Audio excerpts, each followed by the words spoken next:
ఇంతకన్నా ఇంత తిను అంటే ఈశ్వరుడు లోపల ఒప్పుకోడు. ఎందుకంటే నీ కోట అంతా అయిపోతే నువ్వు ముందు వెళ్ళిపోవాలి, నీ ప్రారంభం ప్రకారం. అందుకే ఎవరికన్నా గురుగారు అనేవాడు, భర్త గిట్ట ఇంకొంచెం పెట్టించుకొని పెళ్ళాం ప్రేమగా పెడుతుంది. అది ప్రేమ కాదు, వాడి తొందరగా పంపించగాని మీరు తీసుకున్న పని పెట్టవకండి. వాడు ఎంత తింటాడో వాడి పొట్టకు వాడికి తెలుసు, వాడిని తిన్నియండి. నువ్వు ఎక్స్ట్రా వాడికి దోపక్కర్లేదు, పెట్టద్దంట. ఎందుకంటే తెచ్చుకున్న కోట అయిపోయిందనుకో తొందరగా పోవాలి, వాడి కోట తొందరగా అయిపోకూడదు. ఇట్లా వాడు ఎంత తినాలి వాడు తింటాడు. ప్రేమ ఇంకొక రకంగా పెట్టి చూపెట్టేవాడు. వేదాంతం నిజంగా బాగుంటుంది అట, చాలా హాయిగా ఉంటుంది.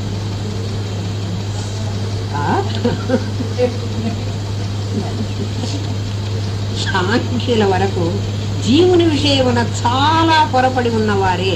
వీళ్ళెవ్వరికీ కూడాను జీవుడి విషయము ఈశ్వరుడి విషయము తెలియదు. తెలియకపోబట్టే వాళ్ళు జీవేశ్వరుల నిర్ధారణ విషయంలో అందరూ పప్పులో కాలు వైజు ఉన్నవారే. వాళ్ళంతా పప్పులో కాలు వేసారు. ఎవరికి? జీవుడి ఈశ్వరుని గురించి తెలియదు. వాళ్ళే ఏమంటారంటే, మా అయ్యగారి దేవుడమ్మా ఎత్తుకొని పోయినాడు, దేవుడు వీళ్ళు ఎత్తుపోవడం ఎందుకు పని. ఇట్లాంటి వాళ్ళు ఎంతమందో ఉన్నారు. వాళ్ళు వీడిని ఎత్తుకుపోయి వాడు ఏం చేయాలి? ఇందులో ఏ పదార్థం వాడికి పనికి వస్తుంది? వీడు పోనీ చాలా ఇంటెలిజెంట్ అండి, ఈ ఇంటెలిజెంట్ వాడిని ఎత్తుకుపోతే ఏదో వాళ్ళు ఎవరు నక్సలైట్లు ఎత్తుకుపోతారు కదా, అట్లా ఎత్తుకుపోతే వాళ్ళకి ఏమన్నా ఉపయోగపడతాడా అంటే వీడి తెలివితేటలన్నీ ఇక్కడే పోయినాయి. ఎట్లా ఎవరు ఎత్తుకుపోతారు? దేవుడు ఎత్తుకుపోయినాడు, దేవుడు అన్యాయం చేశాడు, దేవుడు ఏమీ లేని వాళ్ళకి, చాలా అధర్మస్తులకి బాగా డబ్బులు ఇస్తున్నాడు. నేను చాలా పర్ఫెక్ట్గా ఉంటున్నా. మరి నువ్వెక్కడ పర్ఫెక్ట్గా ఉన్నావో, నీకెక్కడ పర్ఫెక్ట్ తప్పిందో మరి నీకు తెలియదు కదా. ఒక్కసారి అందరు జాకో అంటారు మన సుధాంశుడి మహారాజు, ఒక్కసారి లోపలికి తొంగి చూడైనా నీ అధర్మం కూడా బయటపడుతుంది. నువ్వేమేం తప్పులు చేస్తున్నావు, నేనేం చెయ్యలేదు అని నిన్ను నువ్వు తప్పేసుకోవాలి. ఏది చెయ్యకపోతే ఈ ఫలితం రాదు. లేదండి నేను వేదాంత శ్రవణం చేస్తున్నాను, నిజమే, ఇందుకు కూడా నువ్వేదో పుణ్యం చేసే ఉంటావు. లేకపోతే రోడ్లో అందరూ మన ఇంటికి వస్తున్నారా? రావట్లేదు కదా. నువ్వే వస్తున్నావు అంటే అర్థం ఏంటి? ఏ పుణ్యమో లీడ్ చేస్తుంది, అలాగే ఏ పాపమో కూడా నిన్ను లీడ్ చేస్తుంది. మనం చేసే పనులలో పాపపుణ్యాలు రెండే వస్తాయి. కర్మానుగో గచ్చతి జీవ ఏక. జీవుడు సూక్ష్మ శరీరాన్ని తీసుకుని వెళ్ళేటప్పుడు కర్మను మాత్రం వెంట పెట్టుకుపోతాడు, డబ్బులు వెంట పెట్టుకోవడానికి వీల్లేదు.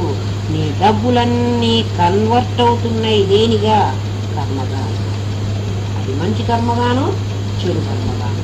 అందుకని మంచి కర్మ, నువ్వు కర్మ ఎలాగూ చెయ్యాలి కాబట్టి కర్మఫలం నీ వెంటనే వస్తుంది. కాబట్టి జ్ఞాని సంగతి కర్మ, జ్ఞాని కర్మ లేదు, కర్మఫలము లేదు. వాడు పని చేయటం లేదు, వాడు అన్నీ చేసి ఏం చేయటం లేదు. అన్నీ శుభ్రంగా తింటాడు, నేను అస్సలు వాడు తినడు. అలాంటి కర్మ ఫలాన్ని, ఎందుకంటే కర్మ ఫలం లేకపోతే నీకు అవతల జన్మ ఇంకా కష్టమైనటువంటి జన్మ. ఇప్పుడు సిన్సియర్గా కర్మ చెయ్యి, కర్మ ఫలం లీడ్ చేసి నిన్ను సరైన దాంట్లో నడిపిస్తుంది. ఇప్పుడు జ్ఞానం వైపు ప్రయాణం చెయ్యి, అది కూడా నిన్ను లీడ్ చేసి పూర్తిగా జ్ఞానిగా తయారు చేస్తుంది. అంతర్ముఖం అవటం నేర్చుకో, బహిర్ముఖం అవడం దృష్టి మానేసి. ఎందుకంటే ఈ ప్రపంచంలో వనజభవుండు నెన్నుగిట రాసిన సొమ్ము ఘనంబు కొంచెమో విను మరుభూమికేగినను తప్ప మేరువు చేరబోయిన ధనం అధికంబు కాదు.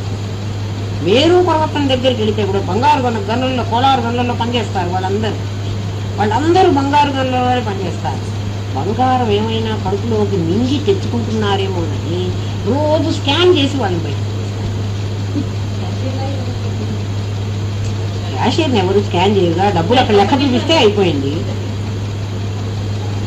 క్యాషియర్ డబ్బులు అక్కడే ఉంటాయి. దీంతో టీ తాగడానికి కూడా అందులో అధికారం లేదు. నా దగ్గర ఇన్ని కోట్లు ఉన్నాయి కదా, ఈ బ్యాంకులో డబ్బులు దండిగా ఉన్నాయి, పర్వాలేదు 50 రూపాయలు పెట్టి టీ తెప్పిస్తాం మన జనం బాగు.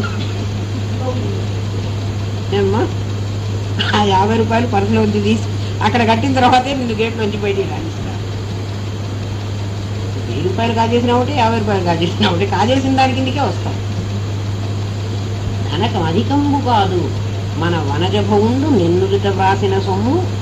మరి వనజభవుడు ఎవడండి మీరు అంటే, నువ్వు ఈశ్వర సంకల్పం, వాడే ఈశ్వరుడు. నువ్వు ఈ శరీరం కావాలి అని సంకల్పం చేసినప్పుడు ఆ శరీరంతో నువ్వేం అనుభవించాలో రాశాడే.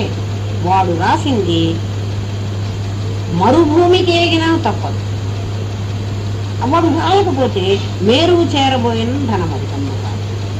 ఇంకా అటువంటిప్పుడు ఎందుకు మనం ఈ ప్రయత్నం చేయాలి? మన సిన్సియర్గా మన డ్యూటీ మనం చేసేసుకోవడం, ఏది జరగాలో జరగడం ఉన్న టైంలో. ఎందుకంటే ఈ జీవితకాలం చాలా చిన్నది. 100 ఏళ్ల జీవితం అంటున్నామే కానీ నాకైతే నిన్న మొన్న అప్పుడే అయిపోయినట్టుగా అనిపించింది. కానీ మొన్ననే ఇంకా నాకు పెళ్లి కాలేదు, మళ్ళీ పొద్దున వస్తుంది, మళ్ళీ రాత్రి ఎంత తొందరగా అవుతున్నాయో చూడండి. ఆలోచించండి, ఇప్పుడే రాత్రి ఎందుకు పడుకున్నాం కదా, మళ్ళీ తెల్లవారింది, ఏం చేయగలేదు, వండుకొని ఒక్క ఆదివారమే క్లాస్ చదువుతున్నాయి, లేకపోతే ఇది కూడా లేదు. మళ్ళీ సాయంత్రం అయిపోతుంది. రోజులు గబగబా గడిచిపోతున్నాయి. రోజులు ఎలా గడుస్తున్నాయంటే ఏం చేయలేదమ్మా. చక్రము దానికి ఆకులు ఉంటాయి చూడండి, దాని ఏమో మామూలు చక్రం, సైకిల్ చక్రానికి చువ్వలు ఉంటాయి కదా, వాటిని ఏమన్నా ఏదో ఊచంటే అవి సైకిల్ చక్రానికి ఉంటాయి. అది ఏముంది, ఇది పైకి వచ్చిందా, మళ్ళీ చక్రం ఒక్కసారి తిరిగేటప్పటికే ఇది కిందికి పోతుంది, పైకి వస్తుంది. అమ్మా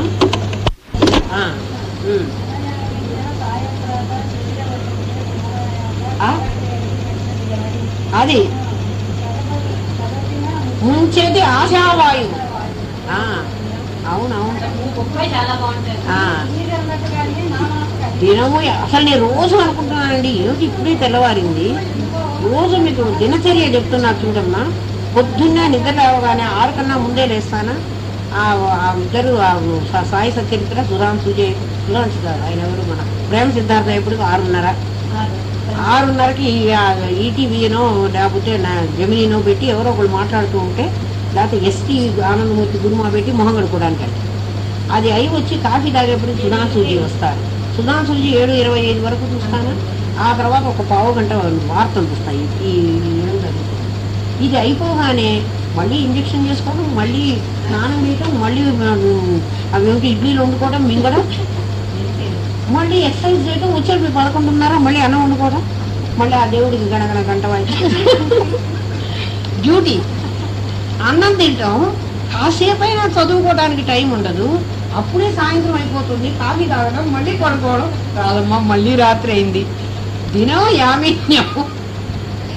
రోజు పొద్దున రాత్రి గబగబా గడిచిపోతున్నాయి. అవునమ్మా, రోజు గడిచి మహనీయులు అందరూ చెప్పారు. మరి మనమేమో విని చావటం, ఎందుకంటే మనం మొత్తం ఇంజక్షన్ వేసుకుని పడుతున్నాం. మనకి ఏం వినిపిస్తుంది? మహనీయులు అందరూ చెబుతున్నారు, నాయన జీవితం అయిపోతుందిరా, గడిచిపోతోంది. అవును, నిజమే అమ్మా. చాలా ఒకప్పుడు అసలు మామూలుగా కాలేజీకి వెళితే కాలేజీ పని అన్నా చేస్తున్నాను అన్న ఓ సంతృప్తి అన్నా ఉంది. అంటే 10 to 4 అన్నా నేను ఒక డ్యూటీ చేశాను, జీతం తీసుకుంటున్నా కదా, ఓ పని చేశాను. ఇప్పుడు ఏం పని చేయటంలే, రోజు గబగబా అయిపోతున్నది. అన్నీ అట్లాగే అయిపోతున్నాయి, జీవితం అయిపోతుంది. తర్వాత నువ్వు బాధపడితే కూడా ప్రయోజనం లేదు. ఎందుకంటే ఇలాంటి జీవితం మళ్ళీ రాదు. గురుదేవులు చెప్పారు, మార్కెట్కి వెళ్ళాంట, మంచి వంకాయలు, ముందు మనం మంచి వేరుకుంటాం కదా, మంచివన్నీ. ఆయన వంకాయలు చాలా ఇష్టం. గురుగారు ఎప్పుడు వంకాయ కూర ఆయనకి ఇష్టం. ఆ ఇష్టమైంది తినకూడదని మళ్ళీ చేయించుకొని తినకుండా ఉండేవాళ్ళు. ఆ వంకాయలన్నీ ఇలా ఏరుకుంటారు, మంచి వేరుకుంటారు, ఇంటికి తీసుకొచ్చేసుకున్నారు. ఈ ఇంట్లో కూర ఎవరన్నా చుట్టాలు రావడం వల్ల మరి మనకు తినడానికి వీలు కాకుండా అయిపోయింది. ఇప్పుడు మళ్ళీ వంకాయలు తెచ్చుకోవాలంటే నువ్వు అక్కర్లేదు అన్నది వాటిల్లోనే కదా మళ్ళీ ఇంకా అందులో ఉన్న బెస్ట్ ఏర్పడాలి. అలాగే మనం మంచి కర్మ తెచ్చుకున్నాం, ఈ వంకాయలు ఏర్కొచ్చేసుకున్నాం, మానవ జన్మ వచ్చింది. మళ్ళీ పోయినామంటే ఆ మిగిలిన వాటిల్లోంచి మళ్ళీ వాటిలోంచి బెస్ట్ ఏర్కోవాలి. కాబట్టి నీ బెస్ట్ అన్నీ నీకు వచ్చేసినాయి, ఉపయోగించుకోవద్దు, జాగ్రత్తగా ఆలోచించుకుంటున్నాడు పంచదశి కాదు. అయిపోయే కొద్దీ ప్రకరణం అయిపోతుందని మన ఇంకా జాగ్రత్త చెబుతున్నాడు. ఇంతకంటే ఏం లేదురా నాయనా నేను చెప్పేది అని అడుగుతాడు. వీడు పూర్వపక్షి అడుగుతాడు, ఏమండి మీరు చెప్పినంతా బాగానే ఉంది, ఇందా నుంచి మీకు ఒక్కళ్ళకే బాగా తెలిసినట్టు చెబుతున్నారు, మిగిలిన వాళ్ళందరికీ ఏం పనికిమాలిన వాళ్ళు అంటారు. ఒకడు పొరపడితే అంటే అర్థం ఉంది, ఎవడైనా ఒక్కడు పొరపాటు పడును కానీ అందరూ పొరపాటు పడినంత పొరపాటు కదా. ఒకవేళ పొరపడిన అనుకుందాము, అందువేళ ఏమి నష్టము? ఒకవేళ పొరపాటు పడ్డారు, జగత్తే సత్యం అనుకున్నారు, జీవుడే సత్యం అనుకున్నారు, మీకు నష్టం ఏంటి? రేపు చెప్తాడు ఏం నష్టము. అందరూ ఒకసారి ఎందుకు పొరపాటు పడ్డారు? కొంతమంది మీరన్నారు గడ్డిపోత మొదలు ఈశ్వరుడు వరకు పూజించే వాళ్ళందరూ పొరపాటు పడ్డవాళ్ళే అని అన్నారు. లోకాయుతులు మొదలు సాంఖ్యుల వరకు వీళ్ళందరూ పొరపాటు పడ్డవాళ్ళే అని. అంటే భగవంతుడి గురించి మీకు ఒక్కళ్ళకే తెలిసిన, మిగిలిన వాళ్ళెవ్వరికీ తెలియదా? ఒకరు పొరపాటు పడ్డాడంటే అర్థం ఉందండి. ఎందుకంటే వాళ్ళ నంబర్ ఎక్కువ ఉంది, మీ నంబర్ తక్కువ. కాబట్టి మెజారిటీ వాళ్ళే ఉన్నారు. అంటే వాళ్ళదే సత్యం అంటాను నేను. పూర్వపక్షి కదా వాడు, అట్టగే రేపు చెప్తాను వాడికి కదా. యూనివర్సల్ పూర్ణముదచ్యతే పూర్ణస్య పూర్ణమాదాయ పూర్ణమేవావశిష్యతే. ఓం శాంతి శాంతి శాంతి. ఓం నమో బ్రహ్మాదిభ్యో బ్రహ్మ విద్యా సాంప్రదాయ కర్తృభ్యో వంశ ఋషిభ్యో గురుభ్యో నమో మహద్భ్యః. సర్వోపద్రవరహిత ప్రజ్ఞానగణనాకర్యగర్భో బ్రహ్మైవాహమస్మి బ్రహ్మైవాహమస్మి బ్రహ్మైవాహమస్మి. అమ్మ ఎన్నో శ్లోకం? 217 చెప్పాలి, 217 చెప్పాలి. దీంట్లో 16 అయినాయి. ఈ ఒక్కటే నేను పని చేస్తున్నట్టు అనిపిస్తుంది. ఈ వేదాంతం చెప్పుకున్న కాసేపే ఇవాళ నేను పని చేశాను. మిగిలిన రోజులంతా నేను కూర్చొని ఊరికే రోజంతా ఎందుకు గడిపాను అంటే నా ఎక్సర్సైజ్ చేసుకోవడము, నా మందులు మింగడము, నా రోగానికి తిండి పెట్టడం. అంటే ఫండమెంటలే తప్పైపోయింది కదా. వేరే లేని వాడిని నువ్వు వేరే ఉన్నాడు అని పెట్టుకుంటే ఎలా ఉంటుంది? ఎవరితోట ఇంట్లో మొగుడిని పెట్టుకుని ఇంకా నాకు మొగుడు దొరకలేదని అంటే అంటే ఇంట్లో వాడిని మొగుడుగా నువ్వు గుర్తించలేదు. బయట ఎవడో ఇంకో మొగుడు అనేవాడు ఇంకా ఎవడికి ఏదో 2 కొమ్ములు మొలవాలి, లేకపోతే ఇంకేదో కావాలని చూస్తే ఎలా ఉంటుంది? అంటే ఇంట్లో వాడిని నువ్వు నిర్లక్ష్యం చేశావు. గురుదేవులు అంటారు వాళ్ళందరూ వ్యభిచరించిన తప్పు చేసిన వాళ్ళు అవుతున్నారట. వ్యభిచార దోషం వస్తూ ఉందట. ఈశ్వర సర్వదేహానాం హృదయసే అర్జున తిష్టతి. నీ హృదయ స్థానంలో పరమాత్మ కూర్చుని ఉన్నాడు రా అని వీడిని పట్టించుకోకుండా అక్కడ బొమ్మలో దేవుడు ఉన్నాడంటే మరి తప్పు కదా. బాగా పట్టించాలమ్మా.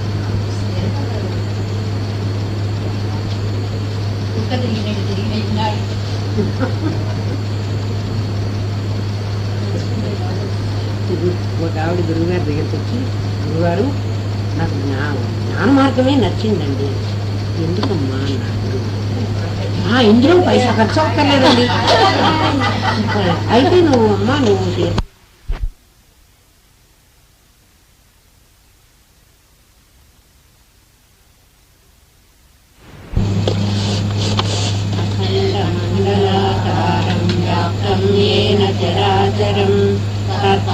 దర్శితం ఏన తస్మై శ్రీ గురవే నమః. సదాశివ సమారంభాం శంకరాచార్య మధ్యమాం అస్మదాచార్య పర్యంతాం వందే గురు పరంపరాం. గురు బ్రహ్మా గురుర్విష్ణు గురుదేవో మహేశ్వరః. గురు సాక్షాత్ పరబ్రహ్మ తస్మై శ్రీ గురవే నమః. నిత్యానందం పరమసుఖదం కేవలం జ్ఞానమూర్తిం విశ్వాతీతం గగన సదృశం తత్వమస్యాదిలక్ష్యం. ఏకం నిత్యం విమలమచలం సర్వజీ సాక్షిభూతం భావాతీతం త్రిగుణరహితం సద్గురుం తం నమామి. ఓం సహనావతు సహనౌ భునక్తు సహ వీర్యం కరవావహై తేజస్వినావధీతమస్తు మా విద్విషావహై. ఓం శాంతి శాంతి శాంతి.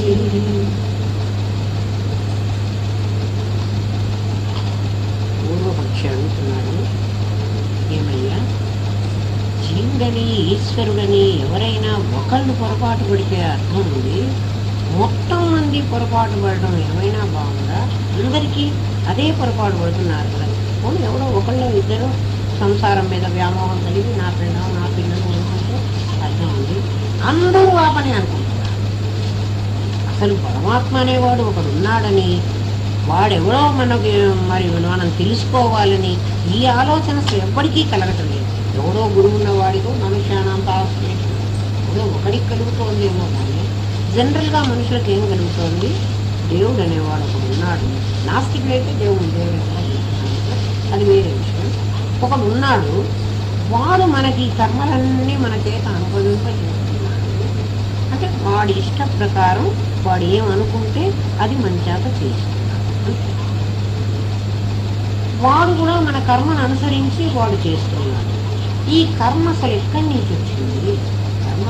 కర్మ అనేది మొట్టమొదటి వాడికి కర్మ లేదు కదా. ఆ కర్మ వచ్చాక కదా ఆ కర్మ చేసిన వాళ్ళందరూ వేరుతున్నారు. ఇటువంటి వాగ్వివాదం అయిపోయి దేవుడు అనేవాడు ఒకడు ఉన్నాడని ఎక్కడో ఒక చోట ఒక లొకేషన్, వాడు వైకుంఠంలోనో వాడు కైలాసంలోనో ఒక చోట్లో ఉంటాడు.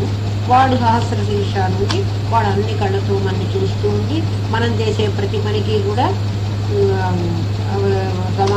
జమా ఖర్చులు లెక్కలన్నీ రాసుకుంటూ ఉండి ఆ లెక్కల ప్రకారం మనందరినీ శిక్షించడమో రక్షించడమో చేస్తూ ఉన్నాడు. ఇది కదా, ఇది సామాన్యమైన అందరి మనుషుల్లో కూడా ఈ భావనే ఉంది. లోపల దేవుడు ఉన్నాడని కానీ ఆ భగవంతుని నేనే అని కానీ ఎవ్వరికీ తెలియదు. ఇట్లా అందరికీ కూడా ఇటువంటి నాస్తికులను వాళ్ళు కొంతమంది ఉంటున్నారు. మిగిలిన వాళ్ళందరూ దేవుడు ఉన్నాడని నమ్ముతున్నారే కానీ దేవుడు ఎక్కడో ఉంటాడు, దేవుడు మనకు కనిపించడు, దేవుడు ఎక్కడో ఉన్నాడు వాడు మనకు కనిపించడు అని అనుకునే వాళ్ళే ఎక్కువ మంది ఉన్నారు. అందరూ ఎందుకు ఇట్లా పొరపాటు పడుతున్నారు? పోనీ ఒకరిని చూసి ఒకడు నేర్చుకున్నాడు అనుకున్నామా అంటే ఎవరిని చూడకుండానే ఎవరికి వాడు దేవుడు చూస్తాడు లేరా అంటారు కదా. మన ధర్మమో అధర్మమో జరిగిందనుకో దేవుడు చూస్తూనే ఉన్నాడు లేరా, పైన ఉన్నాడు రా అని అంటున్నాడు కదా. వాడు ఎవరో చెప్పలే ఈ మాట, ఎవరికి వాడే అంటున్నాడు కదా.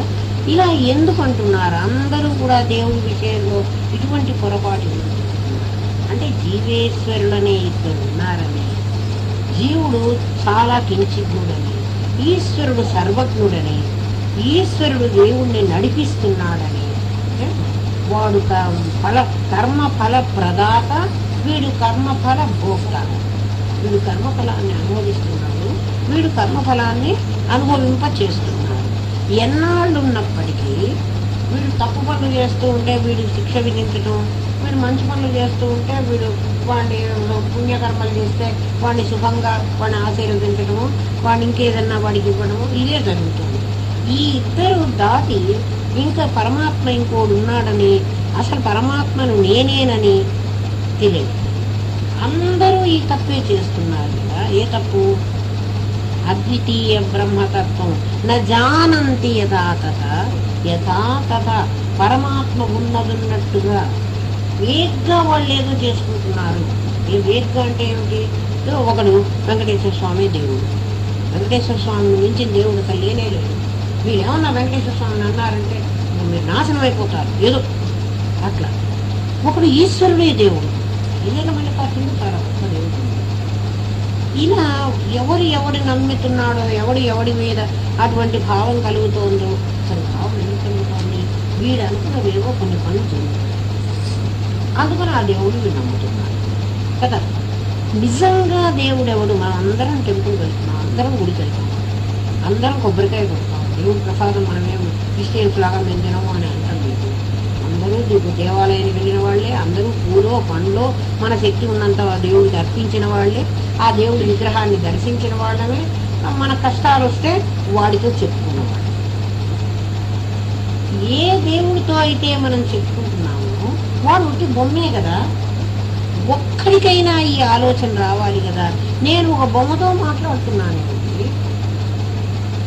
మట్టి బొమ్మ కానీ, కొయ్య బొమ్మ కానీ, వెండి బొమ్మ కానీ, బంగారం బొమ్మ కానీ, అంతే ఇవే కదా ఉంది. ఉంటే మట్టి బొమ్మ ఉంటుంది, లేకపోతే చెక్క బొమ్మ ఉంటుంది, లేకపోతే రాతి బొమ్మ ఉంటుంది. మట్టి బొమ్మ రాతి బొమ్మ ఆల్మోస్ట్ ఈక్వల్ కదా, ఇలా చిక్కాము మట్టితో తయారు చేస్తాం. వెండి బొమ్మ ఉంటుంది, హొరనాడు లాంటి చోట బంగారు బొమ్మ ఉంటుంది, అనుకున్నాం హొరనాడు అనుకున్నాం. ఏదో ఒక లోహంతో తయారు చేసిన బొమ్మ. ఆ బొమ్మకు దండం పెట్టిన ప్రతివాడు కూడా ఒక్కసారైనా ఇది బంగారు బొమ్మే కదా, దీని లోపల దేవుడు ఎవరు అని ఒక్కసారైనా అనుకోవటం లేదు. ఎవడో గురువు వచ్చి చెప్పిన వాడికి మాత్రమే దేవుడు అనేవాడు ఇంకోడు ఉంటాడని, వాడికి ఆకారం లేదని, వాడు నాలోనే ఉన్నాడు నేనేనని. అంటే తొండము వినాయకుడే, వినాయకుడు వెండే, తొండము వెండే, గొలుసు వెండే, ఎలుక వెండే, పంచ వెండే అని తెలిసిన వాడు ఎవడో చాలా రేర్గా కనబడతాడు. వాడు 1% కూడా లేదు. అందరూ ఇలాగే అంటున్నారు కదా. ఒక్కడు పొరపాటు పడ్డాడంటే అర్థం, అందరూ పొరపాటు పడ్డారంటాం పొరపాటు కదా. అప్పుడు అందరూ ఒకే విషయాన్ని ఆలోచించి ఒక్కడు ఈ విషయాన్ని ఆలోచిస్తున్నారు. మనం అందరం ఏమనాలి? అయ్యా నీది తప్పు. ఎందుకంటే మేము 99 మంది విగ్రహంలో దేవుడు ఉన్నాడని మేము నమ్ముతుంటే అంతే కదా, పర్సంటేజ్ మాదే ఎక్కువ ఉన్నప్పుడు మీరు ఒక్కడు దేవుడు ఎక్కడో ఉన్నాడు, శాస్త్రం చెప్పింది, వేదం చెప్పింది, ఉపనిషత్తులు చెప్పినాయి, మీ ఉపనిషత్తులన్నీ మీరే రాసుకున్నారు. మీరు ఒక్కడే చదువుతున్నప్పుడు మీరే పొరపాటు పడ్డారు. పూర్వపక్షి అడుగుతున్నాడు ఈ మాట, మీరు పొరపాటు పడుతున్నారేమో, మేమందరం అనుకున్నట్టుగానే దేవుడు మాకంటే సుపీరియరు. పైగా దేవుడు మేము ఏ పని చేసినా కూడా అన్ని కళ్ళతో ఆయన చూస్తున్నాడు. ఆయన అన్నీ కూడా మాకు శిక్షలో లేకపోతే రక్షణ చేస్తూనే ఉంటాడు. అదే కరెక్టు అనే ఇది పొరపాటు అని మీరంటే అందరూ ఈ పొరపాటు ఇస్తున్నారు కాబట్టి అందరూ చేసిన పొరపాటు రైట్. భూమి పరుపుగా ఉందని చెప్పారు. అదే మీ ఇష్టం. మీరందరూ ఒకే పొరపాటు చేస్తున్నప్పుడు అదే కరెక్ట్ అని అనుకోవాలి. అంటే ఈ ప్రమాదం ఏమైనా నీకు మొట్టమొదటి ఈ జగత్తంతా కూడా సృష్టి అంతా కూడా స్వప్నవత్. నువ్వు ఆ మాట మర్చిపోకూడదు. స్వప్నవత్. నీ కళలో నీకు ఎలాగైతే ఒక విషయం జరుగుతూ ఉంటే అది మెరుగు వచ్చిన తర్వాత అది సత్యం కాదని నీకు తెలిసిందో, అట్లా కళలో ఇప్పుడు నా కళలో ఉన్నది సత్యం కాకపోతే నీ కళలో అది సత్యం ఎలా అవుతుంది? నువ్వు కలగన్నావు, నేను కలగన్నాను, మన ఇద్దరం కలగన్నావు. నీ కళ మెడుకు వచ్చిన తర్వాత నువ్వు కళలో రాజ్యాభిషేకం చేసుకున్నావు, నువ్వు రాజుగా రాణిగా చక్కగా సింహాసనం మీద కూర్చున్నావు. నా కళలో నేను భిక్ష పెట్టుకుంటున్నాను, నాకు ఏం డబ్బులు లేవు, ఆకలి అవుతోంది, ఎవడన్నా పెట్టలేదనుకుంటున్నాను, చీచీచి ఎవరు పెట్టడం లేదు అనుకున్నాను, నాకు ఆకలి అవుతోంది, మెడుకోవచ్చు. నీకు కూడా మెడుకోవచ్చు. ఇప్పుడు నీ కళలో నువ్వు రాజ్యం నేను బాగా రాజ్యం చేశాను అన్నటువంటి విర్రవీగడానికి ఇక్కడ రాజ్యం ఏది? ఏమి లేదు. నేను ఆకలితో చస్తున్నాను, నేను బిచ్చగాడిని అయిపోయినాను అనుకోవడానికి ఏం లేదు. నేను నా మంచం మీద పడుకున్నాను, నువ్వు నీ మంచం మీద. అంటే కళ మన ఇద్దరికీ కూడా ఒక కళే, అంటే ఒక విషయమైన కళ ఒకే విధంగా ఒక రకంగానే.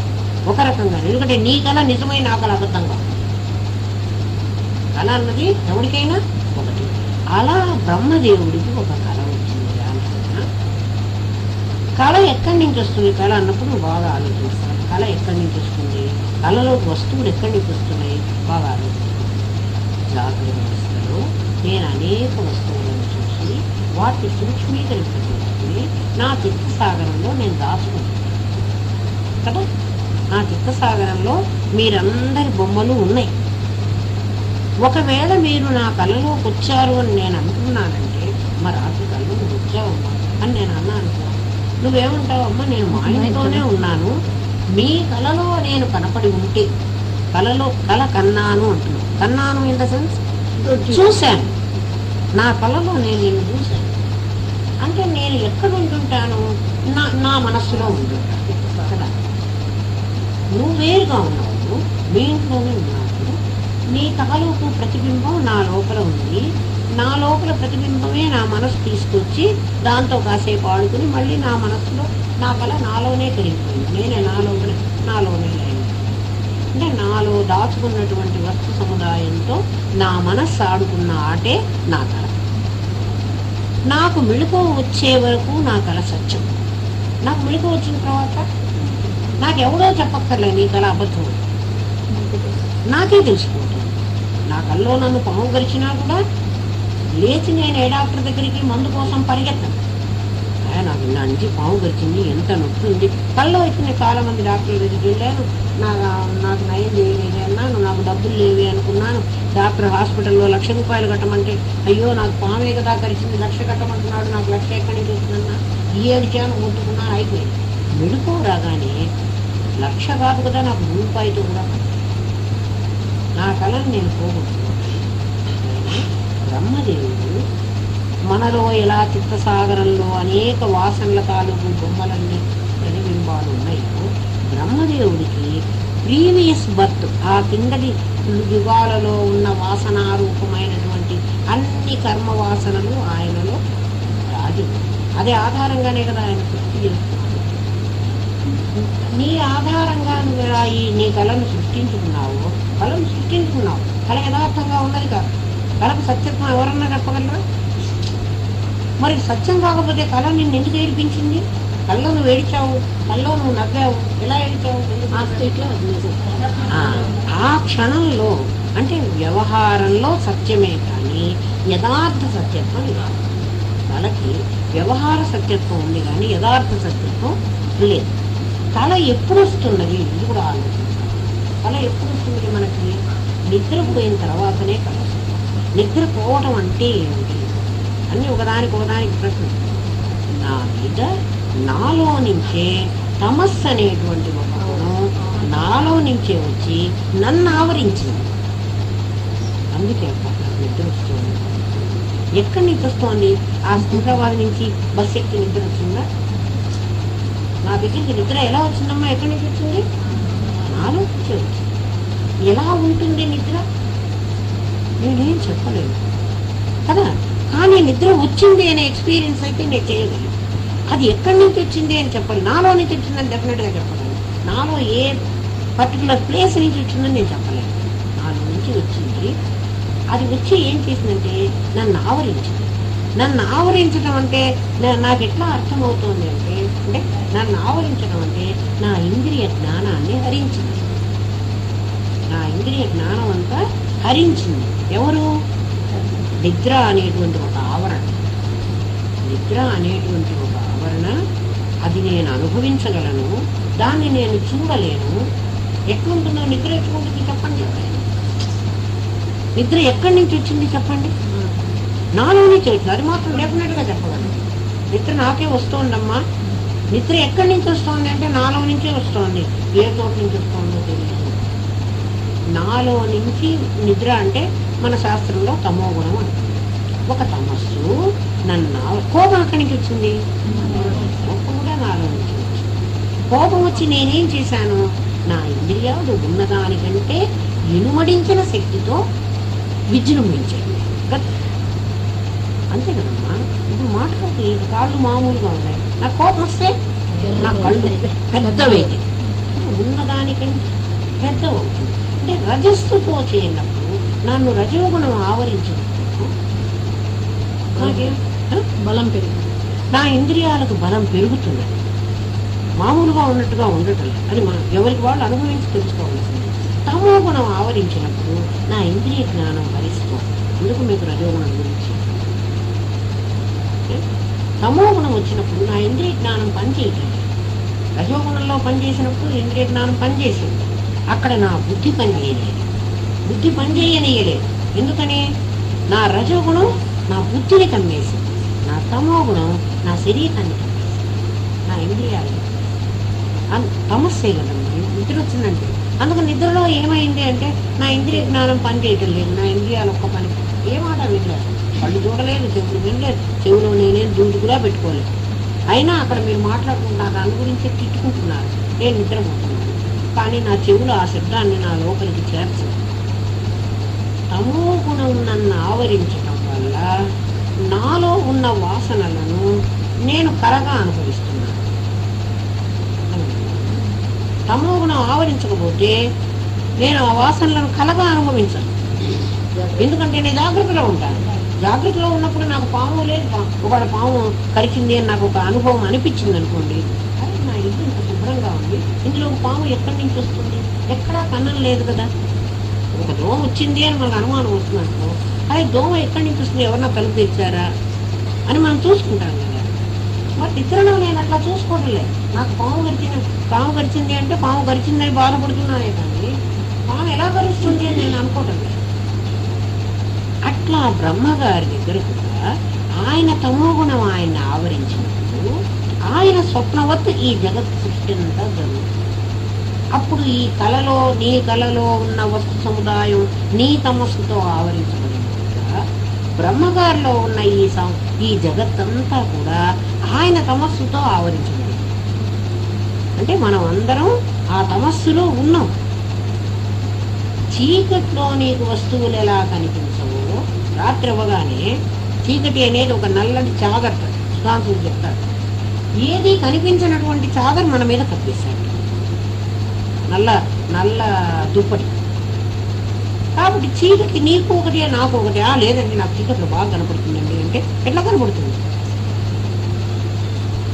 నీకెట్లా చీకట్లో కనపడదు, నాకు కూడా అట్లాగే కనపడదు. ఒకవేళ నేను అలవాటు ప్రకారం నా ఇంట్లో రోజు తిరిగి అలవాటు ప్రకారం నేను పోయి అగ్గిపెట్టి తాగలనేమో కానీ కనపడైతే తాగాలి. ఏమో కనపడకపోవడం అనేది నీకు నాకు అందరికీ సమం. ఒరే నాయనా, నువ్వు ఎవడైనా ఒకడు పొరపాటు పడతాడు అందరూ పడతారా అన్నాడే. మీరందరూ నిద్రపోతున్నారు, మీకందరికీ కళలు వస్తున్నాయి. మొత్తం మందిని బ్రహ్మగారి తమస్సు ఆవరించేసింది. తమస్సు ఆవరించిన తర్వాత అజ్ఞానం వల్లే అజ్ఞానం అంటే మనకు తెలియకపోవడం, తెలివి లేకపోవటమే. ఇంద్రియ జ్ఞానం పోవడమే తెలివి లేకపోవడం. దాని మీద నీకు ఒక ఆవరణ వచ్చింది, అజ్ఞానం ఆవరణ రెండు వచ్చింది. దీనివల్ల ఏం జరుగుతోంది? విక్షేప కార్యం జరుగుతోంది. విక్షేప కార్యం అంటే ఉన్నది లేనట్టుగా, లేనిది ఉన్నట్టుగా నీకు కనిపిస్తోంది. అంటే లేని పాము నీకు ఉన్నట్టుగా కనిపించి, అసలు మీ ఇంట్లో ఒక పాము రాలేదు, నిన్ను కాటు వేయలేదు, నిన్ను కాటు వేసినట్టుగా కూడా నీకు ఎప్పుడు నిద్ర. ఈ జనానికి అందరికీ ఆ అజ్ఞాన ఆవరణలు ఉండబట్టి భగవంతుడనేవాడు వేరే ఉన్నాడని, వాడు ఇంకోడని వీడికి తెలియదు. ఇప్పుడు గౌరవ పక్షి ఇంకొక ప్రశ్న వేస్తున్నాడు, ఏమయ్యా సరే తెలియదమ్మా, నిజమేమో ఈశ్వరుడు ఏదో వేరే ఈశ్వరుడు జీవుడు తక్కువవాడు వాడు ఎక్కువవాడు అంటున్నావు. మరి ఇందాక నువ్వు నా లోపలే ఆత్మ ఉందని చెప్పావు కదా, నేనంతా కళలో అంత భ్రాంతి పడి వస్తుంటే, ప్రతివాడు భ్రాంతి పడి వస్తుంటే, మరి నా లోపల ఉన్న ఆత్మ సైలెంట్గా ఊరుకోవడం ఎందుకు? ఒరే నేను నీలో ఉన్నాను, నీవే ఆత్మవి కదా, నువ్వు ఎక్కడో దేవుణ్ణి బయటికి వెతుక్కుంటావు కానీ నాలో ఉన్న ఆత్మ చెప్పచ్చు కదా. అది ఎందుకు చెప్పటం లేదు? నా ఆత్మ అన్నిటికీ శక్తి ఇస్తున్నప్పుడు ఈ ఇంద్రియాలన్నీ అజ్ఞానంలో ఈ ఆవరణలో పడి కొట్టుకు చస్తుంటే, ఎందుకంటే మొత్తం మందికి ఇది వచ్చిందన్నావు కదా, ఈ జబ్బు అందరికీ వచ్చేసిందన్నావు. ఎవడో నీలాంటి వాడు ఒకటంటే మీదే పొరపాటు, మేమందరమే కరెక్ట్ అంటున్నావు కదా. అంటే నిద్ర మెళుకువతో ఉన్నవాడు వీళ్ళు కలలు కానీ ఏడుస్తూ ఉంటే, ఒరే ఎందుకురా ఏడుస్తారు అంటే మీరందరూ నిద్రపోతున్నారా, అందుకని మీకు కళ కనిపిస్తుంది, మీరు బాధపడుతున్నారు, నేను మెళుకువతో ఉన్నా అంటే మేము అందరు నిద్రపోతూ అందరు కళలు కొంటున్నాం కాబట్టి మాదే కరెక్ట్, నువ్వు మెళుకువతో ఉన్నవాడితే తప్పు అంటే అంతే అలాగే ఉంది కదా. నువ్వు తెలుసుకున్నావంటే నీ 1%, మేమందరం ఎక్కువ పర్సెంట్ ఉన్నాం, 99 ఇంకా ఎక్కువ, ఇంకా ఇంటర్నెట్ అంటే ఇలాంటి వాళ్ళే ఎక్కువ మంది ఉన్నారు కదా. ఆత్మ తెలిసిన వాడు ఎవడో ఒకరు ఉన్నారు. అసలు ఆ తెలిసిన వాడు కూడా పూర్తిగా తెలిసిన వాడు చాలా తక్కువ మంది. మొత్తం బ్రహ్మమే ఉన్నది అని తెలిసిన వాడు ఇంకా తక్కువ. చాలా బాగుంది. లోపల ఉన్నటువంటి లోపల పరమాత్మ ఉన్నాడని నువ్వు అంతర్యామిగా వాడే ఉన్నాడు అని చెప్పావు కదా. ఎందుకంటే తొండము వెండేనన్నావు, పంచ వెండేనన్నావు, గొలుసు వెండేనన్నావు. ఆ వెండి నేను వెండినరా ఇన్ని రకాలుగా ఉన్నాను అని వెండి మాట్లాడచ్చు కదా, చెప్పచ్చు కదా. వెండి నోటికి శక్తిచ్చి పోనీ ఎవ్వరితో మాట్లాడదు. నేను ఒక్కడిని పడుకుని ఈ పాము గడిచిందని ఈ కళలు అనే భయపడి వస్తూ ఉంటే, రే నేను అసలు పాము కలవదుగా, నువ్వు ఆత్మగా అనే మాట నాకే చెప్పినట్టు నాకు ఈ బాధ ఉండదుగా. ప్రతి ఒక్కడికి అట్లా వాళ్ళ లోపల ఆత్మ వాడికి వెళ్తాడు, వీళ్ళ లోపల ఆత్మ వీడికి వెళ్తాడు. ఎందుకంటే ఎవడో గురువు వచ్చి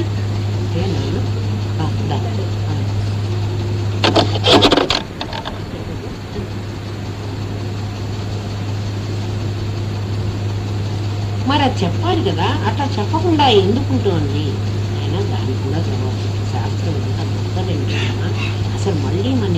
వస్తుంది మనకు అలాంటి. ఆ ప్రశ్న కూడా వాడు వేయాల్సిందే, మనకు ఆ ప్రశ్న కూడా రాదు. కానీ ఇది మంచి ప్రశ్నే. లోపల అందరిలో లోపల ఉన్నవాడు చూస్తూ ఊరుకుంటున్నాడు కదా. ఇప్పుడు నేను ఏడుస్తూ ఉంటే సంసారంలో పడి ప్రతి ఒక్కడు ఏడుస్తున్నాడు కదమ్మా. సంసారం బాధాకరంగానే ఉంది కానీ ఆనందకరంగా అయితే లేదు. సంసారం ఎప్పుడు ఆనందంగా ఉంది అంటే ఒక్క పెళ్లి రోజు ఆనందం. ఎందుకంటే ఎవ్వరు ఏమంటలేదు, తప్పు చేసినా ఏమంటలేదు. పెళ్లి కూతురు కదా, అందరూ నా వైపే చూస్తున్నారు. నన్నే ఏంటో అసలు వీడియోలు తీశారు. గురువు గారి కాలంలో అయితే వీడియోలను గ్యాస్ లైట్ వేశారట, పెట్టమాక్స్ లైట్, తర్వాత అరిటాకులు వేశారు, స్పెషల్గా భోజనం పెట్టారు. ఆ ఒక్కరోజే బాగుంది. ఆ ఒక్కరోజు ఎందుకు పెట్టారు అంటే మరి దేవర దున్నపోతుని బలి తీసుకోవడానికి పోతున్నప్పుడు దానికి అన్ని అలంకారాలు చేస్తారు, దానికి అన్ని నగలు పెడతారు, బాగా తుమ్ములు చీరలు అన్ని పెట్టి చక్కగా డప్పులు వాయించుకుంటూ ఏం చేస్తున్నారు. ఒకటే ఒక ఏటులో దానికి వస్తాను అది అలంకరించి తీసుకుపోతుంటే అమ్మ దున్నపోతుంది నేను తీసుకుంటున్నాను, అమ్మ ఇంకా కాసేపు నరుకుతారు దాన్ని, అందుకే తీసుకుపోతున్నారు. అన్ని అలంకారాలు చేసి తీసుకుపోతారు. నిజంగా అయితే మనిషి నేను సుఖంగా ఉన్నాను అని చెప్పగల వాడిని ఒక్కడిని చెప్పండి. దేవుడు అనేవాడు, మీరు ఎంతమంది ఇళ్ళకన్నా వీళ్ళు అడిగిరండి నాయన. డబ్బున్న వాడింటికి పోండి, పేదవాడింటికి పోండి, పిల్లలు ఉన్న వాళ్ళింటికి పోండి, పిల్లలు లేని వాళ్ళింటికి పోండి. సుఖంగా ఉన్నాను అని చెప్పేవాడిని ఒక్కడిని పిలుచుకురండి. కూడా సుఖంగా ఏంటా బాగున్నా, ఊరికి మనం అందరం కనపడినప్పుడు ఎందుకు బాగున్నావా అని అడుగుతాం. బాగున్నా, ఇంకా కాసేపు మాటలు కూర్చోండి. ఏం బాగున్నా, ఏం బాగు చికెన్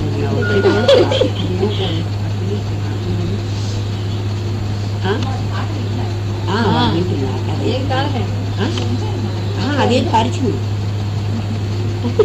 అదేదో మధ్యలో అదేదో ఏ సిగ్నల్ ఏదో. అవునా చూడండి, అవునా. ఈ వీళ్ళని తీసుకుని రికార్డులు పెట్టుకోమ్మా, అవి రాకపోతే అవి టేపు అవుతుంది కదా, ఇది తీసి వాళ్ళకి పెట్టుకుంటా. అడిగితే చెప్తాను నాయన, పరమాత్మ ప్రకాశిస్తూనే ఉన్నాడు. పరమాత్మ ప్రకాశం ఇప్పుడు ఉంటుంది, ఇప్పుడు లేదని లేదు.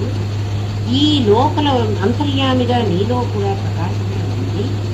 కానీ ఆ పరమాత్మ ప్రకాశం ఆవరణలు ఉన్నటువంటి ఈ ప్రకాశం ఎలాంటిది అంటే, సూర్యుడు ప్రకాశిస్తూ ఉంటే ఒక క్యాండిల్ వెలుగుతూ ఉంది. క్యాండిల్ వెలగట్లేదా అంటే వెలుగుతోంది, క్యాండిల్ వెలుగుతోంది. చీకటిగా ఉందనుకోండి, ఈ క్యాండిల్ తను వెలగడం కాక ఇక్కడున్న వస్తువులన్నింటినీ వెలిగింప చేయగలదని అనిపించేటట్టుగా చేయదు. కానీ సూర్యుడు ఆ మిట్ట మధ్యాహ్నం 12 గంటలప్పుడు చక్కగా ప్రకాశిస్తూ అన్ని వస్తువులను వాడే చూపిస్తూ ఉంటే, ఈ క్యాండిల్ ఇక్కడ నుంచుని నేను వెలుగుతున్నాను అని. ఇప్పుడు క్యాండిల్ సూర్యకాంతి ముందర లేదందామా, ఉందందా? క్యాండిల్ వెలుగుతున్న క్యాండిల్ ఇది వెలగటం లేదు, ఇది ఆరిపోయిన క్యాండిల్ అందామా? లేక క్యాండిల్ వెలుగు ఎంత మేర ప్రసరిస్తోంది? అదే క్యాండిల్ చీకటింట్లో పెట్టినప్పుడు వెలుతురు కనిపిస్తోంది కదా. క్యాండిల్ నేను ఉన్నానని చెప్పడమే కాకుండా వస్తువులను కూడా ప్రకాశించాలి. నువ్వు అడిగావే నేనున్నానని వాడు ఎందుకు మాట్లాడటం లేదని, వాడు ప్రకాశిస్తున్నా ఈ ప్రకాశం ముందర ఇక్కడంతా ఎవరున్నారు? పరమాత్మ ఉన్నాడు కదా. పరమాత్మ ముందర ఆవరణలతో ఉన్నటువంటి వీడు ప్రకాశిస్తూ ఉన్నప్పటికీ వీడి ప్రకాశం ప్రకాశంగా కనపడుతుంది. అందుకు నువ్వు గుర్తించలేకపోతున్నావు. వాడే అనుక్షణం చెప్తున్నాడు, నన్ను పిలుస్తున్నావా అని అడుగుతున్నాడు. ఇక్కడి నుంచి అంటలే, సత్యం ప్రమాణం ఇక్కడ చెబుతున్నాడు కానీ నన్నే నాకు పిలుస్తున్నావు. నేను నేను అని వాడు ప్రతి నిత్యం నీతో మాట్లాడుతూ ఉంటే, నేనెవడు అని నువ్వు అనుకోకపోతే ఆ తప్పు వాడి తిట్ట అవుతుందిరా. వాడు ప్రకాశిస్తూనే ఉన్నాడు. ఎలా ప్రకాశిస్తున్నాడు? వాడు క్యాండిల్ లాగా వెలుగుతున్నాడు. క్యాండిల్ వెలగటం లేదందామా, ఆరిపోయిందందామా? ఆరిపోలేదు, ప్రకాశిస్తూనే ఉంది. అయితే సూర్య తేజస్సు ముందర ఈ తేజస్సు చాలా తక్కువ. అది తెలిసిన కొంతమంది మనుషులు అంటే పరమాత్మ సూర్య తేజస్సు ఈ జీవాత్మ అని నాలో ఉన్నటువంటి వాడు, నేను జీవాత్మ అంటలేదమ్మా, అసలు జీవుడు లేనివాడు, వాడి గురించి మళ్ళీ చెప్తాను. ఈ ప్రత్యేగాత్మ మనం అనుకుంటున్నటువంటి ఈ శరీరాంతర్గతమైన ప్రత్యేగాత్మ అని ఎప్పుడైతే శాస్త్రం అంటుందో, శరీరం లోపల ఉన్నవాడు, శరీరం వెలుపల ఉంటే వాడు పరమాత్మ అవుతాడు, శరీరం లోపల ఉంటే వాడు ప్రత్యేగాత్మ అవుతాడు. శరీరం లోపల ఉన్నవాడు త్వం అవుతాడు, శరీరం బయట ఉన్నవాడు తత్ అవుతాడు. ఇప్పుడు తత్ అనేటువంటి కాంతి ఉండగా త్వం కాంతి ఎంత ఉంటుంది? సూర్యుడికి క్యాండిల్కు ఉన్నటువంటి అంత తేడా. క్యాండిల్ వెలుగు లేదా అంటే వెలుగు ఉంది, దాని ముందర ఇది వెలుగుతున్నా కూడా ఇది అసలు వెలుగుతున్నట్టుగా కూడా తెలియదు. ఇప్పుడు మనందరికీ ఎందుకు తెలియటం లేదురా మన లోపల ఉన్న పరమాత్మ అంటే ఇది, అందుకని తెలియటం లేదురా.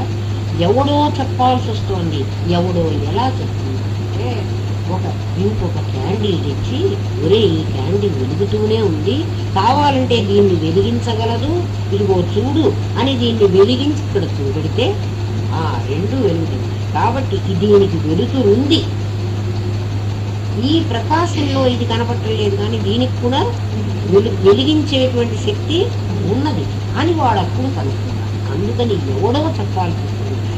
ఆ చెప్పిన వాడిని నువ్వు గురువు అనుకుంటే నాకు అభ్యంతరం లేదు, నాకు నాకే తెలిసింది అనుకున్నా నాకు అభ్యంతరం లేదు. అందులో కొంతమంది నాకే అన్నీ తెలిసిపోయింది, నాకు ఏ గురువు అక్కర్లేదు, గురువు లేదు ఏమో, అది కూడా నిజమేమో. ఎందుకు నిజమేమో అంటే గత జన్మలోనే వాడికి గురువు ఉపదేశం అయిందేమో, వాడు ఆ జన్మలో సాధించలేక చచ్చిపోయినాడేమో, ఈ జన్మలో వాడికి ఆ గురువే వెంటబడి పుట్టినప్పటి నుంచి జ్ఞానం. అసలు భారతంలో భాగవతంలో కపిలుడు దేవహూతి, కర్దమ ప్రజాపతి భార్య దేవహూతి, ఆవిడ కొడుకు కొడుకు కపిల సాంఖ్యం అని చెప్తారు. సాంఖ్యం అసలు దీపేమో ఆ కపిలుడు దేవహూతికి చెప్తాడు, గర్భస్థ శిశువుకి సరిగ్గా 7వ నెల వచ్చినప్పుడు బయటకు వచ్చే వరకు వాడికి పూర్వజన్మ జ్ఞానం కలుగుతుంది. అంటే వాడు జ్ఞానిగానే ఉన్నాడు. బయటకు వచ్చిన తర్వాత మళ్ళీ ఇవన్నీ వాడిని కప్పేసి మళ్ళీ ఈ ఫస్ట్ బ్రేక్లోనే కప్పేసి శటవాయువుతో మళ్ళీ కప్పబడి వాడు మళ్ళీ వ్యవహారం ఉంటున్నాడు. ప్రతి ఒక్కరికి జ్ఞానం కలుగుతుంది. ఏమని అంటే నేనే పరమాత్మని, నేను ఈ ఆవరణ వేసుకోవడం వల్ల నాకు ఈ జీవత్వం వస్తున్నది, జీవత్వం వచ్చి నేను బయటికి పోతే మళ్ళీ ఈ సంసారంలో పడితే నేను మళ్ళీ ఇలాంటి స్థితిలోకి నేను రాలేను, అందుకని ఈ జ్ఞానంతో నేను ఇలాగే వెళ్ళాలి భగవంతుడా అని ప్రార్థించుకుంటూ ఉంటాను. అందుకే వాడు నెత్తిన తల్లి గర్భంలో తల మీద చేతులు పెట్టుకుని ఉండేది వాడు అనమాట. నేను పరమాత్మని అనే సంగతి వాడికి తెలుసు. కర్మబద్ధుండే నేను ఇన్ని జన్మలకు వెళుతున్నాను, ఈ కర్మ నుంచి నేను బయటకు వస్తే భగవంతుడా ఇంకా మళ్ళీ ఇటువంటి తప్పులు పని చెయ్యదు. బయటకు వచ్చాక ఇప్పుడు మళ్ళీ వాడిని ఈ చాదరు ఓడి ఈ దుప్పటి కప్పేసింది, సమస్య అనేది ఈ చీకటి దుప్పటి ఈ కప్పుకోవడం వల్ల చీకటి ఎలాగైతే అందరికీ కూడా కళ్ళు కనపడకుండా చేస్తుందో ఇది కూడా అలాగే చేస్తుంది. అది భ్రాంతి ఏర్పడుతుంది. భ్రాంతికి ఇది కాదు, పరమాత్మవే ఇలా కూడా అంటే దేవుడు ఆ క్యాండిల్ వెలుగు, సూర్యకాంతి ముందర క్యాండిల్ వెలుగుతోందా లేదా అనేది నీకు తెలియదు కదా, అది వెలిగినట్టుగా కూడా కనపడదు. వెలుగుతూ ఉన్నది వెలిగినట్టుగా కనపడలేదు అంటే నీకు కళ్ళు లేవా? కళ్ళు ఉన్నాయి, నాకు కనపడలేదు. అలా ఎవరికి వాడు అహం బ్రహ్మాస్మి అన్న సంగతి వాడికి తెలియనీయకుండా వాడిని సమిష్టి తమస్సు ఆవరించింది. అందువల్ల వాడు తను వేరనుకుని తనకంటే దేవుడు వేరుగా ఉన్నాడని, దేవుడు కర్మఫలాన్ని అనుభవింప చేస్తున్నాడు కాబట్టి, ఎందుకంటే మనం కూడా మనకు తెలియకుండానే ఏమో దైవలిత్తం ఇట్లా ఉంది, దేవుడు ఎట్లా అన్నాడు అని అనుకున్నాం కదా. నువ్వు అనుకున్నది కాకపోతే అది దేవుడు అనుకున్నది అని వాడు మీకు ఇస్తున్నాడు. ఒకటి నువ్వు అనుకుంటున్నావు అదైతే మంచిదే, నేను అనుకున్నట్టుగానే జరిగింది. ఒకవేళ నేను అనుకున్న పని కాలేదు అనుకున్నా, అప్పుడు మనం ఏమనుకున్నాం? ఏమో దేవుడు ఇంకో రకంగా అనుకున్నాడేమో, దేవుడు ఏదనుకుంటే అది జరుగుతుంది. అందుకని నేను అనుకున్నది నేను తక్కువ వాడిని, వాడు గొప్పవాడు కాబట్టి నేను అనుకున్న దాన్ని వదిలేసుకుని వాడు అనుకున్న దాన్ని నేను కూడా ఆచరించడానికి రెడీగా ఉంటున్నాను. అట్లా దేవుడికి లొంగిపోవడం నువ్వు అలవాటు చేసుకున్నావు. దేవుడు నీకంటే గొప్పవాడు ఉన్న సంగతి ఎప్పుడూ కూడా జీవేశ్వరుడు ఇద్దరూ సమానం అనే శాస్త్రం చెప్తూ ఉంటారు. ఈశ్వరుడికి ఎప్పుడూ గొప్పతనం ఇవ్వలేదు, జీవుడికి ఎప్పుడూ కూడా పట్టించినప్పుడు ఇవ్వలేదు. జీవుడు కర్మను అనుభవించేవాడు, ఈశ్వరుడు అనుభవింప చేసేవాడు. పరమాత్మ కర్మతో సంబంధం లేదు. ఎవడైతే కార్యము, కారణము, కర్త అనేవి మూడు ఉన్నాయి. ఒక కారణము, ఒక వస్తువు, ఒక వెండి వినాయకుడుగా మారుతోంది అందామా, మారింది అందామా, లేదా వెండి వెండిగానే ఉంది. వినాయకుడు అయినా కూడా వెండి వెండిగానే ఉంది. పంచి అయినా కూడా వెండి వెండిగానే ఉంది. వెండి వినాయకుడుగా మారలేదు. వెండి ఎప్పుడు కూడా వెండిగానే ఉంది, వెండి ఏం మారదు. అలా పరమాత్మ ఎప్పుడు పరమాత్మగానే ఉంటాడు. వాడు ఆనందమయ కోశం కాబట్టి